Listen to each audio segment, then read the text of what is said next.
No, unfortunately, the passage of the Epstein bill and signing by Donald Trump does not mean that we're any closer to helping the survivors regain dignity in the memory of those that have taken their own life who are survivors. No, it doesn't mean we're any closer to getting to the bottom of Donald Trump's role and involvement with Jeffrey Epstein when it comes to girls and child sex trafficking. All it means is that an important chapter has closed, but Donald Trump already set up the next stratagem to block the documents release by having Pam Bondi start a criminal investigation in New York under the Southern District of New York and its puppet prosecutor in Jay Clayton. How does that all work? I can't think of two better people to go over it with you than a former 30-year prosecutor in Karen Friedman Agnifilo and Lisa Graves, whose a claim to fame, if you will, is that she has served all three branches of government, including the judiciary, and she has a unique perspective about the Epstein child sex trafficking cover-up and the cover-up of the cover-up on Legal AF, the podcast. And here's a clip.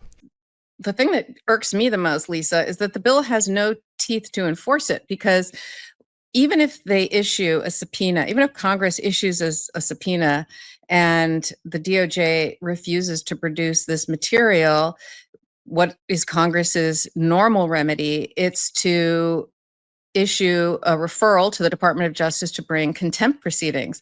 Well, what are they going to do? Refer it to Pam Bondi to prosecute Pam Bondi? Of course, that's never going to happen and won't happen. So there's no teeth to it. So this gives Donald Trump the ability to say, look, we've said we'll release the files. We're doing everything we can. We're following the law. And it's I don't know, to me, it's all smoke and mirrors. But what is your take on all of this, Lisa?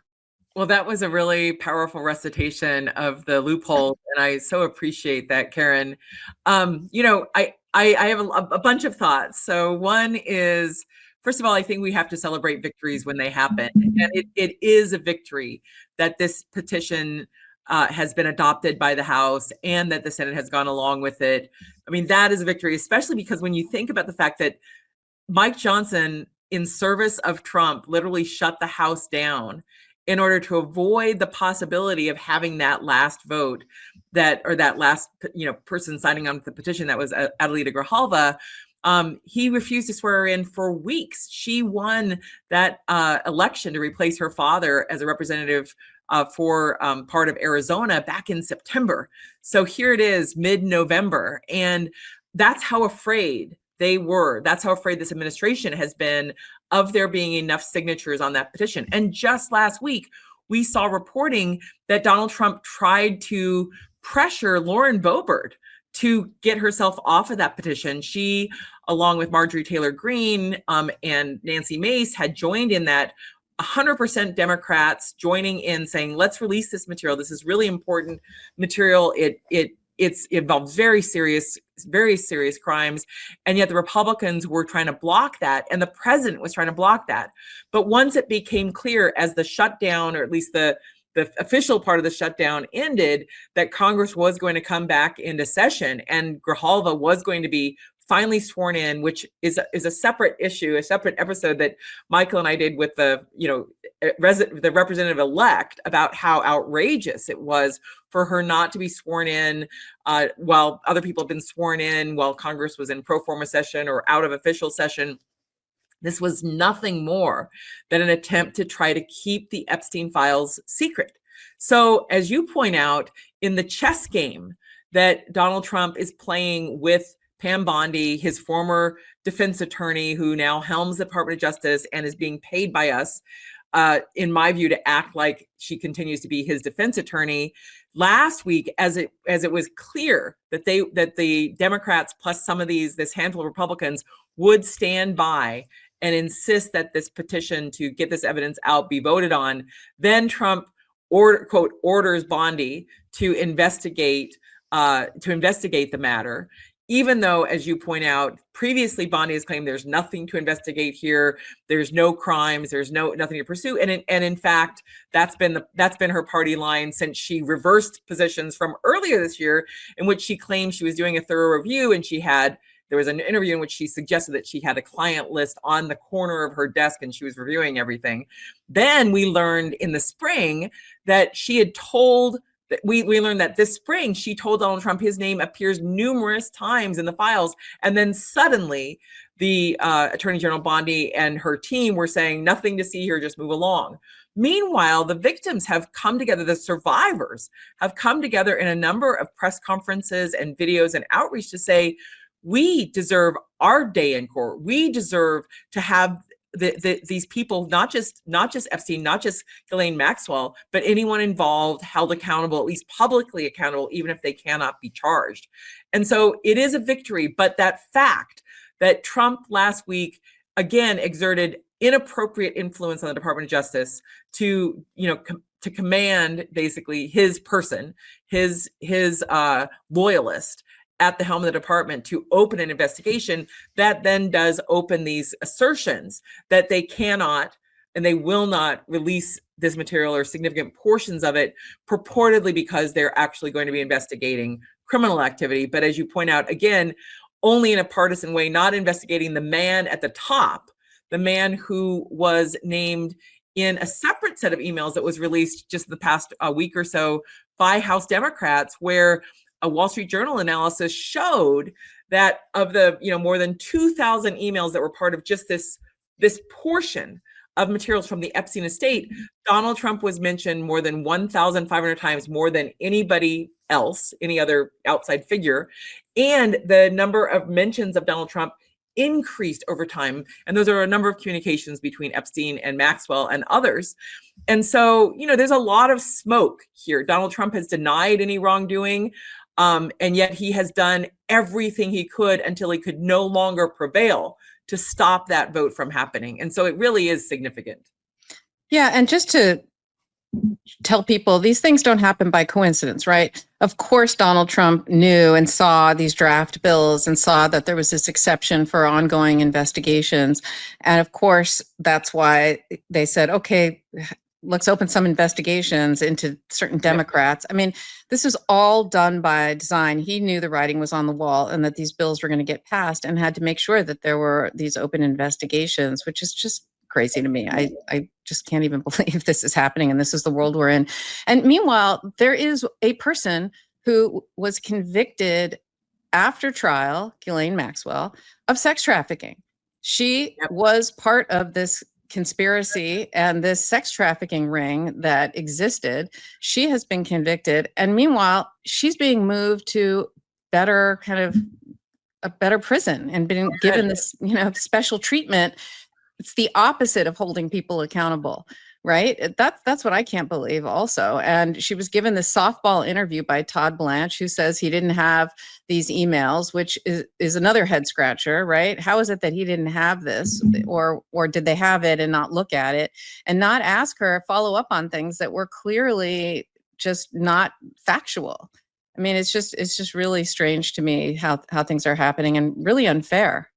It is extraordinary. And the only way it makes sense is from my perspective, is to realize that you have one former defense attorney for Trump, Pam Bondi, at the helm of the Justice Department. You have another former defense attorney for Donald Trump, Todd Blanche, as the deputy attorney general, and, really orchestrating a so-called interview, in essence, to try to solicit information to exonerate Trump, and then have that be the predicate for moving her from a federal prison that she was duly sentenced to for the serious crime she was convicted of by a jury and sentenced to by a judge, moved to sort of a club fed situation where new reports indicate she's getting purportedly getting takeout food and special privileges as a prelude perhaps to her sentence being commuted by Donald Trump or being pardoned, when the reality is that these new emails that came out this past week, this is, again, is not part of the set it's part of the set, but it's not the whole set, in essence, that was part of the investigation. You have a situation where she was talking about what Donald Trump knew with Jeff Epstein before his death. And there were communications back and forth between them. And those statements are not consistent at all with this assertions that were made in that conversation that was recorded by Blanche in order to basically justify this intervention. So Todd Blanche, in my view, is not behaving like the deputy attorney general has traditionally behaved, nor is Pam Bondi, nor is this president. Because as you know from your time as a federal prosecutor, this whole thing is irregular. This whole thing stinks. The idea that a president of the United States would be involved in directing the prosecutions of his enemies, directing, in essence, that he himself not be subject to that investigation by specifying who gets investigated. And meanwhile, in the previous weeks, trying to intervene in stopping materials from being shared with the public. Now, there are, as you point out, limitations on what can be shared under traditional prosecutorial practices, but this whole situation we've seen unfold over the past several months is one that has never happened before in the United States. And we have a president who has been, embroiled in a number of controversies around Jeffrey Epstein. And we have a Justice Department that has not appointed a special counsel, someone independent to look at any of these matters. Instead, we have people who've been close to Donald Trump playing a significant role in trying to steer what's going to happen. And we're going to see that unfolding over the months ahead. So like you said, Karen, at the beginning, it's hard to believe that we're still hearing about the Epstein files, but we are. And I would say it's shocking just because this is so abnormal. And it is just some of the most serious crimes you could possibly have investigated: sex trafficking of young girls, of teenagers. And then you have this overlay culturally, sorry about that, you have this overlay culturally where you have this just repulsive claim by Megyn Kelly that somehow teenagers don't count for trafficking. Well, that's not what the law says. And that's not what the law says that Ghislaine Maxwell was actually convicted of. Yeah, exactly. I mean, she was convicted by a jury, so she had a trial. By who? A prosecutor who did a great job, who was well regarded, well respected, but was fired by Trump. Why? Because her last name is Comey, which is also bananas, because everybody respected her and respects her. She's an excellent lawyer. So she's the one who prosecuted and convicted Ghislaine Maxwell. So anyway, it's just very bizarre. And also just to clarify, Lisa, we don't know each other very well. I was never a federal prosecutor. I was only a state prosecutor. You shouldn't say only. I'm very proud. I misspoke. Thank you for clarifying. No. I want to take back. I misspoke again when I said only a state court prosecutor. I'm very proud of my state court prosecution background. I actually worked at the DA's office in my county when I was in college. I assisted the victim witness coordinator and worked in support of four of the district attorney and 3 assistant district attorneys. So I know that work in the state courts on an array of criminal conduct is so important for public safety, so important for the well-being of people in our communities. So thank you for your service. Well, okay, so that's where we are with Jeffrey Epstein. I suspect we're going to be talking about it for weeks to come, just because of all the stuff that's going on. But more importantly, it's really important that people understand exactly what's happening and exactly what's not happening. And that's what Legal AF is all about, because you turn on the news or you read something on social media and you think, oh, well, they released the files, there's nothing to see here. And it's really, things aren't exactly how they seem. And that's why Legal AF was created 5 years ago, so that we can try to tell people what the actual facts are, and people can make their own mind up and they can form their own opinions. And we try to be as factual as possible. And if we're giving our opinion, we'll say it's our opinion. Like when I said this is all smoke and mirrors, that's clearly my opinion. But those are the facts. Those are what the statute says. And this is what's going to happen and what's not going to happen. And so stay tuned, and we'll come back to Epstein again and again, I'm sure, because as I think this is just the tip of the iceberg, because the more we see, the worse this situation gets. And the more this reaches the highest levels, the most powerful people. And it's really just kind of disgusting, in my opinion. Yeah. So we have reached the point where we're going to take our first ad break. But first, I want to tell everyone that if you haven't subscribe to the Legal AF Midas Touch MTN, Legal AF MTN YouTube channel, please do so. Also, the Legal AF Substack is something else where you can get a lot of information, including if you want to read some of the legal filings. And of course, Midas Touch as well, which is really the thing that started this all. And we are here because we have these wonderful sponsors that have chosen us. They've chosen to sponsor us. They know what we're about. And we couldn't keep the lights on without them. So let's take our first break. Welcome back. Legal AF, the podcast. That's the granddaddy, grandmommy of them all. It was formed 5 years ago, founded by Ben Meiselas and me. We sit at the intersection of law and politics. We bring it to you straight. We don't blow smoke or sunshine. You can follow us. There's 2 ways to show support for the podcast, which is the foundation upon which all the Legal AF ecosystem is based, including the Legal AF YouTube channel that you're on right now. Take a moment, hit the free subscribe button. That'll be your vote. We're voting early here, folks, to show your support for what we do on Legal AF with all the contributors and all the podcasts.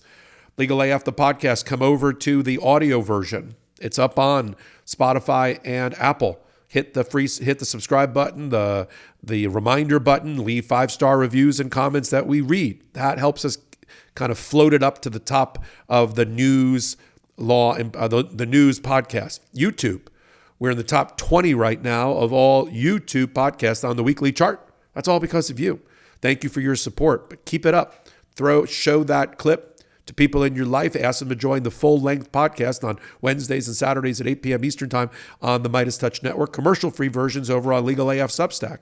And while you're here, hit the free subscribe button as well. So until my next report, I'm Michael Popak. Can't get your fill of Legal AF? Me neither. That's why we formed the Legal AF Substack. Every time we mention something in a hot take, whether it's a court filing or a oral argument, come over to the Substack. You'll find the court filing and the oral argument there, including a daily roundup that I do called, wait for it, Morning AF. What else? All the other contributors from Legal AF are there as well. We got some new reporting. We got interviews. We got ad-free versions of the podcast and hot takes. Where? Legal AF on Substack. Come over now to free subscribe.